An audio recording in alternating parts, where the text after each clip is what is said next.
अनाव्या भक्ति चैनल जो रंग दे आपको भक्ति के रंग में।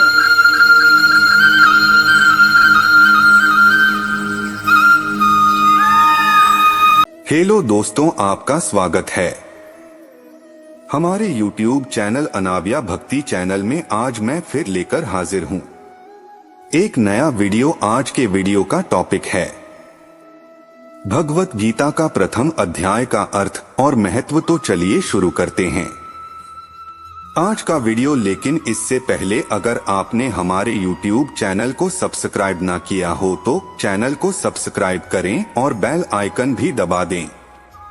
वीडियो पसंद आए तो वीडियो को शेयर और लाइक जरूर करें। तो चलिए चलते हैं अपने वीडियो पर। गीता में भगवान श्री कृष्ण ने रणभूमि में अर्जुन को जो ज्ञान दिया था वह गीता में बताया गया है। गीता में कुल 18 अध्याय हैं और उन सभी अध्यायों का अपना अलग अलग महत्व है। आइए जानते हैं गीता के पहला अध्याय का महत्व क्या है। श्री गीता उपनिषदों का सार है। महाभारत युद्ध के समय रणभूमि में भगवान श्री कृष्ण ने अर्जुन को जो ज्ञान दिया था वह गीता में बताया गया है। गीता में ऐसी बहुत सी बातें हैं जो मनुष्य को जीवन की कई कठिनाइयों को आसान बनाती है। इतना ही नहीं, गीता पढ़ने पर मनुष्य को बहुत सी नई जानकारियां भी मिलती है। साथ ही हर अध्याय के नियमित पाठ का अपना लाभ और महत्व है। भगवान शिव ने देवी पार्वती को गीता के पहले अध्याय के पाठ का महत्व जो बताया है वही यहाँ आपके लिए प्रस्तुत है। लेकिन गीता के पहले अध्याय के महत्व को जानने से पहले जान लीजिए श्रीमद् भगवद गीता के प्रथम अध्याय की खास बातें। गीता के पहले अध्याय का नाम अर्जुन विषाद योग है। इस अध्याय में कुरुक्षेत्र के मैदान में उपस्थित बंधुओं और संबंधियों को सामने देखकर अर्जुन के मन में उठे विषाद और मनस्थिति का वर्णन किया गया है, जिसे संजय धृतराष्ट्र को बताते हैं। गीता प्रथम अध्याय का महत्व। एक समय पार्वती जी ने पूछा है, महादेव जी, किस ज्ञान के बल पर संसार के सब लोग आपको शिव कहकर पूजते हैं? मृगछाला ओढ़े और अपने सभी अंगों में शमशान की विभूति लगाएं, गले में सर्प और नर मुंडों की माला पहने हुए हो। इनमें तो कोई भी पवित्र नहीं, फिर आप किस ज्ञान से पवित्र माने जाते हैं? तब महादेव ने उत्तर दिया कि हे प्रिय सुनो, मैं गीता ज्ञान को अपने हृदय में धारण करने से पवित्र माना जाता हूँ। इस ज्ञान से मुझे बाहर के कर्म नहीं व्यापते। तब पार्वती जी ने कहा कि हे भगवान, जिस गीता ज्ञान की आप ऐसी स्तुति करते हैं उसके श्रवण करने से कोई कृतार्थ भी हुआ है? महादेव ने उत्तर देते हुए कहा कि इस ज्ञान को सुनकर बहुत से जीव कृतार्थ हुए हैं और आगे भी होंगे। मैं तुम्हें एक पुरातन कथा कहता हूँ, तुम सुनो। एक समय पाताल लोक में शेषनाग की शैया पर श्री नारायण जी नैन मूंदकर आनंद में मग्न थे। उस वक्त भगवान के चरण दबाते हुए लक्ष्मी जी ने पूछा, हे प्रभु, निद्रा और आलस्य तो उन पुरुषों को व्यापता है जो जीव तामसी होते हैं, फिर आप तो तीनों गुणों से अतीत हो। आप तो वासुदेव हो, आप जो नेत्र मूंद रहे हो, इससे मुझके बड़ा आश्चर्य है। नारायण जी ने उत्तर देते हुए कहा, हे लक्ष्मी, मुझको निद्रा आलस्य नहीं व्यापता। एक शब्द रूप जो भगवत गीता है उसमें जो ज्ञान है उसके आकार रूप है। यह गीता शब्द रूप अवतार है। इस गीता में यह अंग है। 5 अध्याय मेरे मुख है, 10 अध्याय मेरी भुजा है, 16वां अध्याय मेरा हृदय और मन और मेरा उदर है, 17वां अध्याय मेरी जंघा है, 18वां अध्याय मेरे चरण हैं। गीता श्लोक ही मेरी नाड़ियां हैं और जो गीता के अक्षर है वो मेरा रोम है। ऐसा मेरा शब्द रूपी जो गीता ज्ञान है उसी के अर्थ मैं हृदय में विचार करता हूँ और बहुत आनंद प्राप्त होते हूँ। लक्ष्मी जी बोली, हे श्री नारायण जी, जब श्री गीता जी का इतना ज्ञान है तो उसको सुनकर कोई जीव कृतार्थ भी हुआ।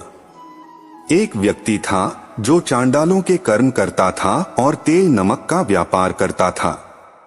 उसने एक बकरी पाली। एक दिन वह बकरी चराने के लिए वन में गया और वृक्ष से पत्ते तोड़ने लगा। वहां उसे एक सांप से डंस लिया, जिससे वह तुरंत मर गया।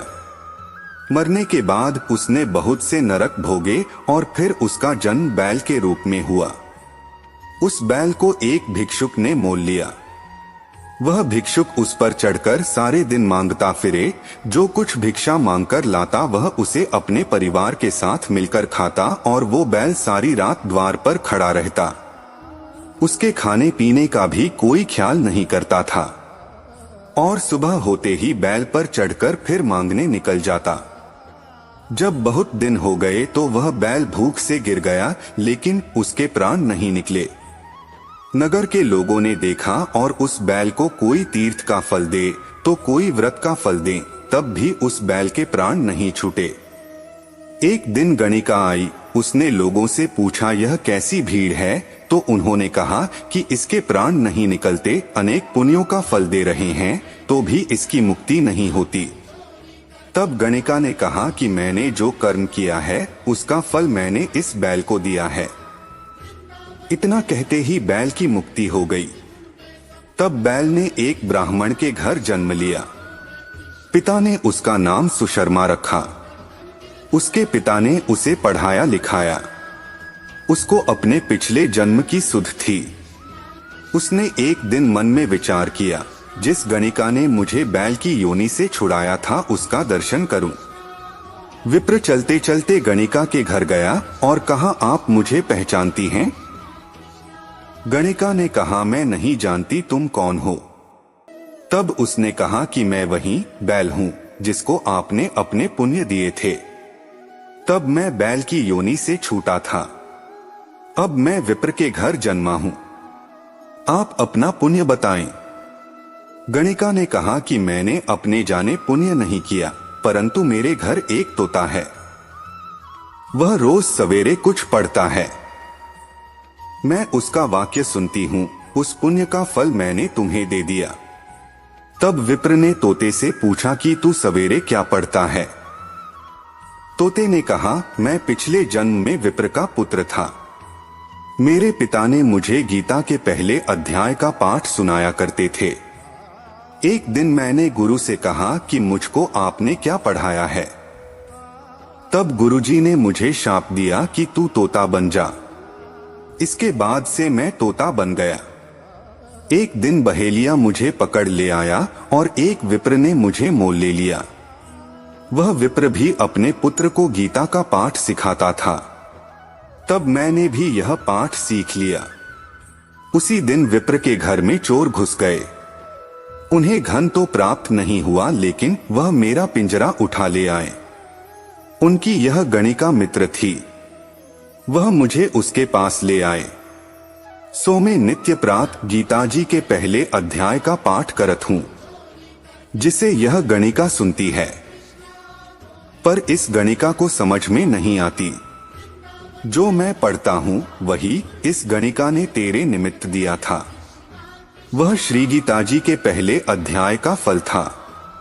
तब विप्र ने कहा कि हे तोते, तू भी विप्र है, मेरे आशीर्वाद से तेरा कल्याण हो। सोहे लक्ष्मी। विप्र के इतना कहते ही वह तोता भी मुक्ति को प्राप्त हो गया। तब गणिका ने बुरे कर्म छोड़ भले कर्म ग्रहण किए और नित्य स्नान करके श्री गीताजी के प्रथम अध्याय का पाठ करना शुरू कर दिया, जिससे उसकी भी मुक्ति हो गई। तो दोस्तों, आपको हमारी वीडियो कैसी लगी? अगर आपको हमारी वीडियो पसंद आई हो तो हमारी वीडियो को शेयर और लाइक जरूर करें और चैनल को सब्सक्राइब भी करें। आपका एक लाइक, शेयर और सब्सक्राइब मुझे मोटिवेशन देता है और अच्छी वीडियो बनाने के लिए। धन्यवाद।